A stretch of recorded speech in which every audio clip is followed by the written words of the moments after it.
Leo bana nimewaletea story ya udada ambaye alipitia matatizo makubwa sana kwenye maisha yake. Na utoka uamini, siku ya leo ilikuwa ni siku yake ya ndoa, lakini siku ya leo ndo siku ambayo ilikuwa imebeba maumivu makubwa kweli kwenye maisha yake. Ni siku ambayo haji kuja kuisahau kwenye maisha yake. Aliifunga ndoa vizuri kabisa bila changamoto yoyote, na huyo mwanaume ambaye alikuwa amempenda vibaya mno, na huyo mwanaume ambaye anakwenda kwa jina la Deo Grautius. Na utoka uamini, baada ya ndoa kilichofuata kitumbua kilitafunwa, yani bidada alinjunjwa. Na asubuhi na mapema bidada alikuwa akimwamsha mume wake limradi aweze kuwahi kazini, lakini kila akimwamsha, utoka uamini, mume wake ni wajuzi.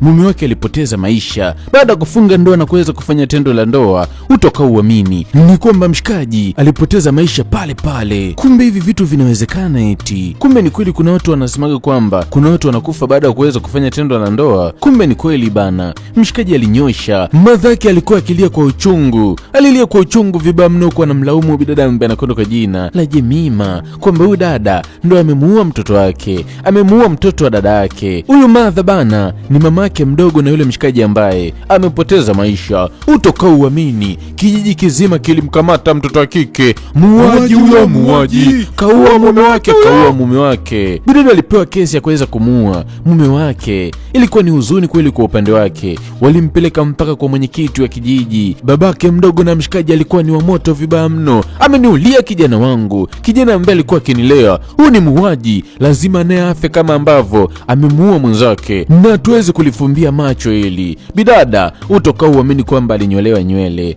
Ndo tamaduni za hichi kijiji, walimnyoa nywele mtoto wa kike ambaye anakwenda kwa jina la Jemima, kwamba ni lazima aweze kulipa yale ambayo ameyatenda. Alikuja kufungiwa kwenye hichi chumba na huyu bishangazi, mamake mdogo na mshikaji ambaye anaitwa Deo Grautius. Ni lazima uweze kuhukumiwa kwa kitu ambacho umekifanya. Wewe ni muuaji. Jamani, mimi sijamuua. Wewe ni muuaji. Wewe ni kashetani kadogo kadogo, mchawi mkubwa. Kila mtu alimuona bidada kama ni mchawi eti, na walimnyoa pala. Walimnyoa pala eti. Jamani, chika alivyonyolewa pala, jamani, kipala ngondo. Mdada watu alikuwa akilia, kamekuwa kabaya eti. Baada ya kunyolewa kipala, kamekuwa kabaya. Kalikuwa kakilia tu, ni huzuni. Mama yake mkwe anamtesa eti. Mama yake mkwe anamnyanyasa. Na dada letu linakwenda kwa jina la mkwe anayemtesa mke wa mtoto wake. Ni kiazi tu. Najua bado hujasubscribe YouTube channel yangu. Tafadhali naomba ufanye hivi kwa sababu hii ni channel yangu mpya. Kuna watu wanaulizaga kwamba ni wapi nitapata movie za Genius kila siku mpya. Basi kuanzia leo hapa ndo utakuwa ukipata movie zangu mpya kila itwapo leo. Tafadhali chini ya video upande wa kulia kuna maandishi yameandikwa neno subscribe. Bofya hayo maandishi, yatakusaidia uwe ni mtu wa kwanza kupata movie zangu kila itwapo leo. Shabiki ambaye hataki kusubscribe YouTube channel yangu, jamani ya subscribe hapo basi. Na basi bana, huko upande wa pili tunakutana huyu mdingi. Leo alikuwa na furaha kubwa kwa sababu anampokea mtoto wake wa pekee. Advertise inaanza, mshikaji katimba akiwa ameweka mguu juu ya mlango wa gari, na mwamba alikuwa akishoka akiwa wa moto. Mdingi anasema mwanangu huyo sasa. Lakini mshikaji utoka uamini, mwamba kaanza manjonjo manjegeka. Umutu, mimi ndo mameni. Yo. Mimi ndo content creator mwaka wa mbele. Mshikaji anakata viuno, kata mama kata katika umutu. Mdingi anabaki anashangaa. Dingi hayo madingi, naona madingi kama kawa gai. Mtoto unaniita migai? Mi baba yako mkubwa. Dingi na wewe. Afu usinite dinge mtoto. Hivyo na kile timamu. Mwamba utoka uamini. Mdingi anampokea mtoto wake kutoka nchini Marekani. Na mshikaji alikuwa anasomea udaktari, lakini cha ajabu ni kwamba mshikaji karudi akiwa ni content creator. Sikia nikwambie kitu kimoja, usiniletee uhuni nyumbani kwangu. Dingi na wewe. Uso uhuni bana. Ni unyamwezi man. Au unanionaje? Yo, umeona mtoto ameharibika? Mtoto kaoza kabisa huyu. Eti amekuwa kama wakina Genius huko, amekuwa kama wakina Kiledio. Huyo Kiledio haniwezi chochote. Mimi ndo content creator wa mwaka wa mbele Mdingi. Nitakupeleka Marekani uende ukaonana na Jay-Z, ukaonana na Chris Brown. Safi guy. Hivyo. Mdingi anabaki anachangaa. Mshikaji alikuwa amechangamka vibaya mno. Content creator wa mwaka wa mbele. Mimi ndo content creator nimechangamka. Haya umutu ni neko. Babake mshikaji kapanda juu ya gari. Kata mama kata katika umutu. Mshikaji ni viuno tu pale. Ningesema mtoto ameoza. Mtoto kaoza. Mtoto wetu huyu ndo mtoto wangu kweli. Huyu ndo mtoto wangu ambaye nimempeleka Marekani kusoma. Mtoto kaoza. Mdingi alikuwa ni wa moto vibaya mno. Nalimweka mshikaji kitako. Lakini dingi kwa ni shida iko wapi? Mimi ni content creator. Content creator ndo nini? Ndo nini? Ndo hivyo. Unajua bana, kuna kazi zingine bana ni ngumu hata kwenda kujitambulisha ukweni. Ni kama mimi hapa Genius sauti ya Simba. Hivi unadhani nikienda kujitambulisha ukweni ndo naulizwa unafanya kazi gani? Unadhani nitasema nafanya kazi gani? Mimi content creator, sijui mimi nafanya movie recap, sijui nawafurahisha watu. Haya sasa, mke wangu ananiambia ngoja akaangalie movie za Genius. Unadhani ndapewa mke? Zungumza tu wewe shabiki yangu. Hivi mkwe akapata nafasi ya kufuatilia movie zangu tu, unadhani kuna mtu atanipa mtoto wake? Ndio kitu ambacho Mdingi alikuwa anamfokea mwanae. Hiyo sio kazi mwanangu, inabidi utafute kazi nzuri. Huo ni upumbavu, huo ni ujinga. Mimi sikukusomesha ili uje ufanye ujinga. Huu sio ujinga dadi. Content creator ni kazi kama kazi zingine. Ni kazi gani? Kujidhalilisha mitandaoni mwa kijamii? Umekuwa Genius wewe, unaambia watu menjunjo humu tu. Ni kujidhalilisha huko. Inabidi ufanye kazi za maana. Wewe umesoma, wewe ni daktari, inabidi uende ukafanye kazi. La sivyo litakuwa tukio chafu, alafu Mdingi akawa anajichenga. Dingi na wewe unazingua bwana. Mimi ndo content creator wa mwaka wa mbele. Basi bana, leo mshikaji alikuja kutimba mpaka Kitaiki. Amekuja hapo kwa sababu kuja kushuti. Unajua tena ni content creator, lazima angalie nyumba kali kwa sababu kushuti. Guy, hizi nyumba ni kali vibaya mno, na hii apartment ni kali vibaya mno. Kuna apartment 3 hapa zinafanana, na hawa miamba alikuwa amekodisha apartment moja kwa sababu ya kuja kushuti content. Na basi mdogo wakawa wanazama ndina. Ili ndo jengo ambalo amekuja kwa sababu ya kuja kushuti. Mshikaji alikuwa hape kinoma noma. Jamani, kila sehemu ni pakali. Kila sehemu tunapata content kari. Ndiyo Guy, mimi si nilikwambia. Yani kameramani alikuwa amechangamka vibaya mno. Kameramani wa mwaka wa mbele. Basi alifika mpaka ndina. Mshikaji kuangalia kila sehemu ni pakali, kila location ni kali. Jamani mashabiki zangu, hapa ndo nyumbani kwangu. Nataka nikawaonesha sehemu ambayo huaga nalala, ni sehemu ambayo mimi na sleep nini. Nalala man, mimi ndo niga.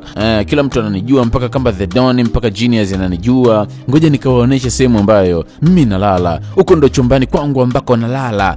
Hapa ndo sehemu ambayo huaga na slipe. Lakini ghafla mshikaji akajikwaa alidondoka. Kumbe ndo chumba ambacho alikuwa amefungiwa bidada ambaye anakwenda kwa jina la Jemima. Wamba wamekosea nyumba, wamekodisha nyumba lakini wameingia nyumba ambayo sio. Guy, usimguse huyo, usimguse. Huyu mwanamke ndo mwanamke ambaye nilikwambia kwamba amemuua mume wake yeye mwenyewe. Ndo huyu anasubiri baada ya siku 30 aweze kuuawa. Ni kwamba bidada anasubiri baada ya siku 30 aweze kuuawa. Mshikaji anamgusa, usimtachi, usimguse. Mume anamgusa bidada, kila sehemu ya mwili wake bidada na maumivu. Mshikaji alimwambia shida nini? Tatizo ni nini? Unaumia au? Ndio, walimtembezea mtimbo wa kufa mtu. Sikia, niambie, ongea na mimi. Unahitaji msaada gani? Mimi nina uwezo kukusaidia. Yaani chochote nina uwezo kukusaidia. Usimsikilize huyu. Nitakusaidia. Zungumza na mimi. Lakini utoka uamini ni kwamba bidada alikuwa hasemi chochote. Guy, achana na huyo. Tujichenge. Huyo demu kamuua mume wake mwenyewe. Kivipi? Kamuua mume wake na anasubiri baada ya siku 30 ni lazima auawe na yeye. Ni kwamba udada baada ya siku 30 lazima na yeye aweze kuuawa. Ndio tamaduni za hiki kijiji kwa sababu wanamuita bidada ni mchawi. Eti ni mwanga na wamemnyoa kipala. Mshikaji alimuonea huruma kweli udada kwa sababu anahisi maumivu na kuna mtu wa kumsaidia. Jamani, bidada akiangalia msaada unaenda. Miamba alikosea nyumba tu. Guy, unataka kufanya nini? Kaa mbali na huyu mwanamke. Huyu mwanamke ni mchawi. Kijiji kizima kinamtambua. Hakuna mtu ambaye anaweza kukaa karibu naye. Kaa mbali naye huyu.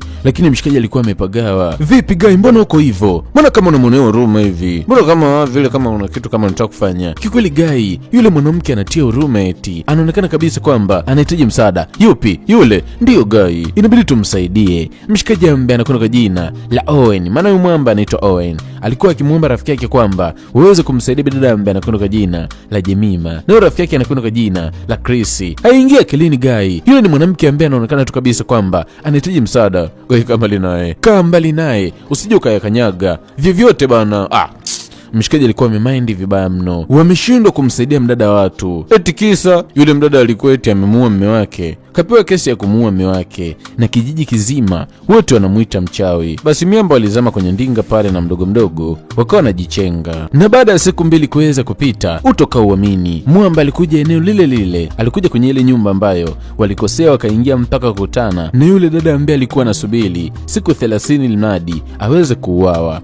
Basi mshikaji utoka uamini, kama unavyojua ni kwamba mwamba huyu ni daktari, alikuja na vitu vya matibabu kwa sababu ya kuweza kumtibia udada, na alitimba mpaka chumbani. Bidada haamini, yule mshikaji karudi tena, yule wajuzi amerudi tena. Basi mshikaji kaweka stendi yake pale na kanamuuliza, vipi, niambie, una shida gani, una tatizo gani, na vipi waliokufungia huko ndani wametoka, si ndio? Basi sikia nikwambie kitu kimoja, kuwa huru, kuwa na amani, mimi nitakusaidia, nitakutibia, uniambie tu una shida gani, una matatizo gani, na mimi ni daktari na pia ni mtu mzuri, kuwa na amani, nitakusaidia. Mwamba alimwahidi bidada kwamba ni lazima msaidie, kuwa na amani, niamini tu.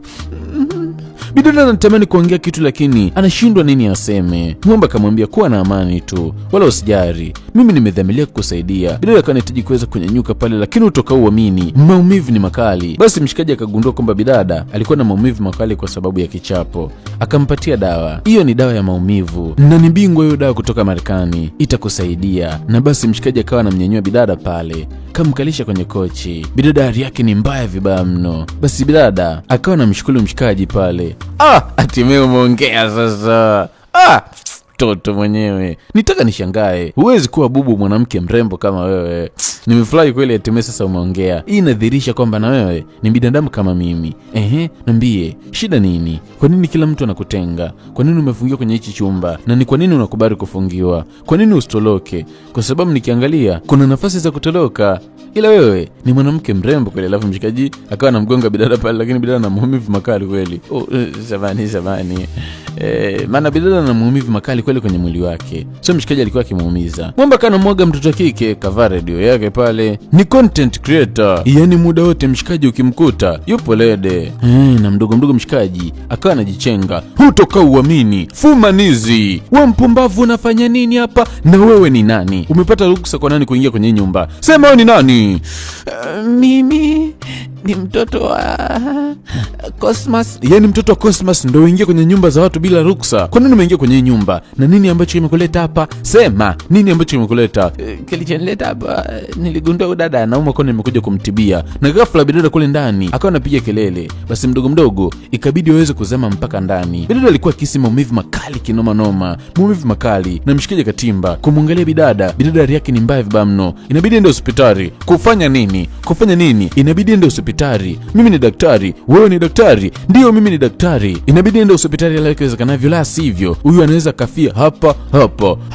Ukabaki wanashangaa na wazee kwamba tafia hapa, njoo tuzungumze huku. Haiwezekani kumpeleka hospitali, huyu ni ngumu. Ndio, ni ngumu, haiwezekani. Hivi tumpeleke hospitali ni jambo ambalo haliwezekani. Sasa kana jadili, ikabidi waweze kutoana mpaka nje. Kiukweli ni ngumu kumpeleka hospitali, itatuletea shida hii, italeta shida, inabidi waweze kuadhibiwa hapa. Mbona kama siku 30 zimekaribia tu, bado siku 7 tu. Ndio, of course lazima tupambanie. Na mshikaji alitoka baada ya kuweza kumpatia huduma ya kwanza bidada, ila akawasisitiza inabidi mumpeleke hospitali. Okay, fresh jichenge na pumbavu ni. Ndio hivyo na wasisitiza, lazima ende hospitali. Naondoka bana, vinakuhusu nini? Ndio nimeshawaambia, la sivyo anakufa huyu. Mwamba alikuwa akiwaambia kwamba bidada atapoteza maisha endapo atampuuza, na mshikaji simu ilikuwa ikiita pale. Basi mshikaji alikuwa akijichenga. Uzuri ni kwamba wamemjua kwamba ni mtoto wa Cosmas, yani Mr. Cosmas ni mtu ambaye ni maarufu kweli hapa kijijini. Mother alikuwa akilalamika vibaya kwa sababu hawawezi kumpeleka bidada hospitali na hawawezi kukubali bidada aweze kuafia humu ndani. Utoka uamini, mdingi kabidi aweze kumfuata mshikaji ambaye anakwenda kwa jina la Owen, na kilichomleta hapa ni kumuomba Mwamba aweze kumtibia bidada ambaye anakwenda kwa jina la Jimmy, kwa sababu yeye ni daktari, hawahitaji kumpeleka mtoto wake hospitali, wanahitaji mshikaji aje kumtibia. Basi Mwamba aliweza kufanya hivyo, alimpatia mtoto wake dawa. Basi bidada akawa anakunywa dawa pale, na pia mshikaji alichukua jukumu la kuweza kumkandakanda bidada.